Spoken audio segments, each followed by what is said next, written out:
Olá, meus amores, tudo bom com vocês? Espero que esteja todo mundo bem. Nós hoje vamos para mais uma aula. Estamos caminhando para o encerramento de mais um volume, do segundo volume, né? A gente está caminhando para o encerramento de mais um bimestre também.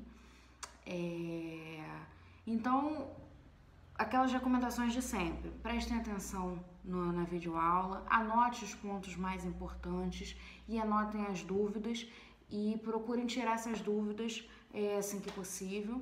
E ao final façam os exercícios que estão propostos aí no vídeo. Tá bom, meus amores? Eu continuo cheia de saudade de vocês, doida para estar com vocês presencialmente, para a gente estar tendo um contato maior.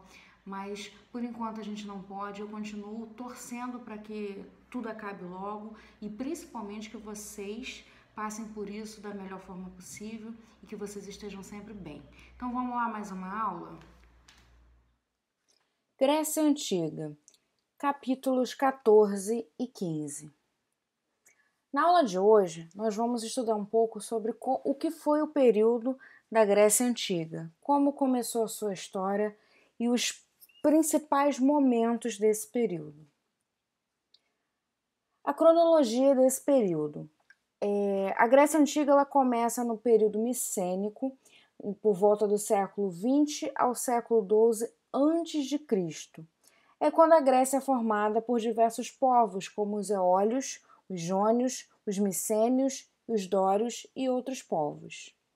Logo após, nós temos o período homérico, do século XII ao século VIII a.C., formação das cidades mais organizadas que divididas em gênos. É o momento das histórias de Homero. Em seguida, nós temos o período arcaico, do século VIII ao século VI a.C., onde nós temos a formação das polis. E o período clássico, do século VI ao século IV a.C., com o surgimento da democracia grega. E, por fim, o período helenístico, do século IV ao século III a.C., onde haverá as guerras, que nós veremos melhor no próximo bimestre. Bom, nós vemos então um mapa da região da Grécia Antiga, e a Grécia Antiga ela é dividida em 4 partes. Nós temos a Grécia Peninsular, nessa área rosa, temos a Grécia Insular, nessa área vermelha, e essas outras ilhas vermelhas que vemos no mapa. Temos a Grécia Continental e, por fim, a Grécia Oriental. É claro que esse mapa corresponde à Grécia no período da Grécia Antiga. Hoje em dia, com a formação atual, nós temos a Grécia na região da Europa, mas é bem diferente do que estamos estudando aqui. Nessa imagem, nós podemos ver as ruínas de um templo de um dos deuses gregos. Essas ruínas são dos tempos atuais. Temos também uma imagem muito bonita de uma das ilhas gregas. É um ponto turístico muito visitado e muito bonito. Bom, as cidades gregas eram divididas em polis. O que são polis? São cidades-estados. Como a gente tem visto nas outras civilizações, a Grécia é dividida em cidades-estados. Cada cidade tem o seu próprio governo, com as suas leis, com a sua cultura, com a sua religião. E na Grécia era assim que funcionava. Então, cada cidade-estado era chamada de polis. E dentro de uma polis funcionava a ágora, que é, como vocês podem ver nessa imagem, uma praça pública onde as pessoas iam para discutir política, para filosofar, para debater assuntos. Além da ágora, havia o teatro, onde eles assistiam às peças teatrais, os eventos. A Acrópolis, que era o lugar onde havia os templos de adoração aos diversos deuses.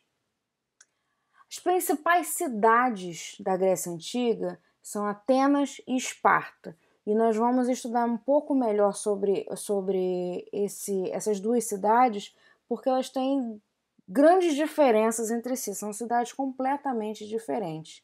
Então nós temos aqui, nessa região verdinha, Atenas, e Esparta é logo sua vizinha. Sobre Atenas, como é que estava dividida a sociedade de Atenas? No topo dessa sociedade, nós temos os eupátridas, que eram os melhores da cidade, os mais ricos, os grandes proprietários de terras. Abaixo dos eupátridas vinham os gergóis, que eram pequenos proprietários de terras. Não eram tão ricos como os eupátridas, mas também possuíam terras. Abaixo deles, os demiurgos, que eram comerciantes e artesãos. Depois os metecos, que eram, como os estrangeiros eram chamados, todo aquele que não era nascido em Atenas era chamado de meteco, era um estrangeiro. E por fim, na base dessa sociedade, nós temos os escravos, que poderiam ser escravos por uma questão de dívida ou por guerra. Bom, em Atenas, o comércio era o comércio marítimo. Eles tinham muita preocupação com o desenvolvimento intelectual e espiritual. Então é de lá que vão sair os grandes filósofos, os grandes pensadores. Então eles vão se destacar na filosofia, na matemática, arquitetura, história. E como é que eles estavam organizados politicamente? Lembrando a vocês, as cidades gregas tinham polis, ou seja, eram cidades e estados independentes. Então, dentro de Atenas, como é que funcionava? Havia um rei, que era chamado de Basileu. Abaixo do rei, temos um aerópago. O que era o aerópago? Era um conselho de anciãos. Eram pessoas mais idosas que ajudavam ao rei a governar. E a eclésia, ou assembleia, que era o povo. Esse povo escolhia esses anciãos que aconselhavam o rei. Então, é a primeira vez que a gente vê uma sociedade onde o povo tem uma participação. E aí nós temos uma forma de governo que a Grécia vai se destacar, que é chamada democracia. O que é democracia? O nome já diz, demo significa povo, cracia é governo, então é um governo do povo. É um governo em que os cidadãos vão votar e escolher os seus representantes. É muito parecido com o modelo que a gente tem hoje em dia. Então todos os cidadãos poderiam votar. Mas quem era considerado cidadão na Grécia Antiga? Cidadão são os homens, sexo masculino, maior de 18 anos, nascido em Atenas e filho de pai e mãe ateniense. Ou seja, não é todo mundo que é considerado cidadão, não é todo mundo que participa dessa democracia. Mulheres são desconsideradas, por exemplo, maiores de 18 anos, ou seja, crianças não participam, tem que ser nascido em Atenas, ou seja, um estrangeiro não é considerado cidadão. Um escravo não é considerado cidadão. E ele tem que ser filho de pai e mãe ateniense. Então, por exemplo, se eu sou filha de mãe ateniense, mas o meu pai é espartano, eu já não sou considerada cidadã. Já não seria porque eu sou mulher. Mas se fosse homem e tivesse nessa situação de uma mãe ateniense, mas o pai ser espartano, eu já não seria considerado, não poderia ser considerado cidadão. Então, essa democracia, onde tem a participação do povo, ela não é uma democracia completa. Ela é deficiente porque ela exclui uma parcela da população. Agora vamos falar de Esparta. Como é que Esparta estava dividido? No topo dessa sociedade estavam os espartanos, os mais ricos, os proprietários de terras. Abaixo deles estão os periecos, que são comerciantes e artesãos, e na base dessa sociedade, os zelotas, que são os escravos, na mesma condição, dívida ou guerra. Esparta era extremamente... Esparta. Então agora vamos ver como é que era a cidade-estado de Esparta. A maior característica de Esparta é que era militar. Enquanto em Atenas nós tínhamos uma população muito culta e formada por pensadores, em Esparta a gente tem uma sociedade militarizada. Os caras gostam de guerra. Homens e mulheres recebiam treinamento militar desde cedo e as mulheres tinham um pouco mais de liberdade em Esparta do que em Atenas. Como é que ela estava dividida politicamente? No topo dessa sociedade tem o rei. Abaixo dele tem a Jerusa, que era um conselho de 28 anciões. Abaixo deles tem o Euforato, que tinham 5 administradores, e a Ápela, ou Assembleia, que eram cidadãos acima dos 30 anos que votavam as leis. Não era uma democracia tão plena enquanto a gente via em Atenas, mas tinha uma participação menorzinha da população. As principais diferenças entre Atenas e Esparta. Então, como eu falei, Atenas, intelectuais. As meninas não eram obrigadas a estudar. Elas estudavam até aprender a ler e escrever, e aí só quem dava continuidade nos estudos eram os meninos. Por que isso? O entendimento de Atenas é que as meninas precisavam só apenas de ler e escrever, não precisavam de mais do que isso, mais de conhecimento, porque a função da mulher era cuidar da casa, do marido e dos filhos, apenas isso. Então os meninos estudavam até os 7 anos e, se quisessem continuar, estudavam com os professores particulares, mas isso é só no caso dos meninos mais ricos. Estudavam música, literatura, política, filosofia, oratória. Em Esparta, enquanto Atenas eles eram intelectuais, Esparta eram militares.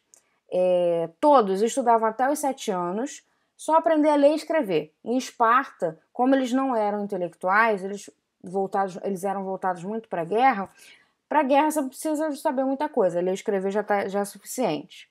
Então os meninos eram colocados no exército, aprendiam a lutar e usar armas. Aos 18 anos, eles eram iniciados e aos 20 anos se tornavam guerreiros até os 60 anos, quando eles se aposentavam. As mulheres recebiam treinamento físico e de guerra para serem sadias e cuidar da cidade na ausência dos homens. Então tinha muito uma coisa de cuidado com o corpo, né, de ter um corpo saudável, e isso incluía as mulheres também. As mulheres aprendiam a lutar, táticas de guerra, porque em um período de guerra, os homens vão para a guerra e as mulheres vão ter que ficar e aprender a defender a cidade. Então as mulheres vão poder governar e as mulheres têm que defender a cidade. Então elas também precisam de treinamento militar. Então a gente tem aí a principal diferença entre Atenas e Esparta. Enquanto Atenas, eles são lá pensadores, adoravam ficar o dia inteiro conversando, filosofando sobre a vida, os espartanos gostavam mesmo era de guerra. Então nós temos uma imagem aí dos atenienses lá na ágora, conversando, discutindo, e aqui em Atenas o pessoal indo para a guerra mesmo. E as heranças, as principais heranças que os gregos nos deixaram. Na história, eles deixaram a história para a gente, porque o primeiro historiador era grego, Heródoto. Deixaram na política a democracia, o conceito da democracia que nós usamos até os dias de hoje. A mitologia com todas as suas histórias que nós vamos ver melhor no próximo bimestre. Os Jogos Olímpicos, que são originários da Grécia Antiga. Os Jogos Olímpicos que a gente tem hoje, a competição, ele tem origem na Grécia Antiga, onde esses jogos eram feitos para homenagear os deuses. Temos a filosofia, a matemática, o alfabeto muito parecido com o que a gente tem hoje em dia. Então, como vocês podem ver na imagem, o alfabeto grego, ele parece muito, lembra muito o nosso alfabeto.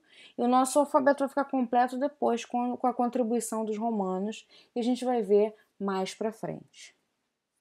Agora vocês vão fazer os exercícios do livro, páginas 70 e 71, conceituais do 1 ao 5, contextualizados 7, 9 e 10, aprofundamento 11 e 12. Então é isso, meus amores. Espero que vocês tenham gostado, que tenham entendido o conteúdo. Façam os exercícios, tanto esses do livro indicados, quanto os exercícios que vão ser feitos em sala, tá? Durante a aula. E qualquer dúvida, me procurem. Beijo, meus amores. Fiquem com Deus.